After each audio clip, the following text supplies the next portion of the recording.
गुरुवार को नई मुंबई एयरपोर्ट का उद्घाटन हमारे देश के प्रधानमंत्री नरेंद्र मोदी के हाथों किया गया।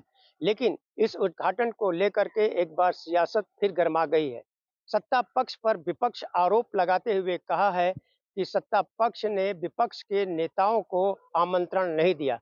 खास तौर से एनसीपी शरद पवार गुट के नेताओं ने यह आरोप लगाया है। तो वहीं दूसरी तरफ शिवसेना यूबीटी के नेताओं ने भी यह आरोप लगा करके अपना जो है विरोध दर्ज कराया है। मैं बताना चाहूँगा कि अनिल देसाई जो शिवसेना के सांसद हैं, उन्होंने साफ तौर पर सत्ता पक्ष पर आरोप लगाते हुए कहा है कि स्थानीय निकाय चुनाव और महानगर पालिकाओं के चुनाव नज़दीक आते जा रहे हैं और इसी को देखते हुए उसका फ़ायदा विपक्ष को न हो, इसीलिए सत्ता पक्ष ने उन्हें आमंत्रण नहीं दिया है। उन्होंने ये भी आरोप लगाया है कि महाराष्ट्र के मुख्यमंत्री जब उद्धव ठाकरे थे, तो उस दौरान एयरपोर्ट का कार्य जो है युद्ध स्तर पर चल रहा था और उनकी देखरेख में भी चल रहा था।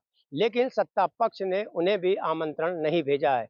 यह बात अलग है कि सुप्रीम कोर्ट ने देखा जाए तो आगामी निकाय चुनाव और महानगर पालिकाओं के चुनाव को जल्द कराने का आदेश दिया है और ये भी कहा है कि 15 दिसंबर तक आचार संहिता महाराष्ट्र में लागू कर दी जाए और 2026 31 जनवरी तक जो है चुनाव संपन्न करा लिए जाएं।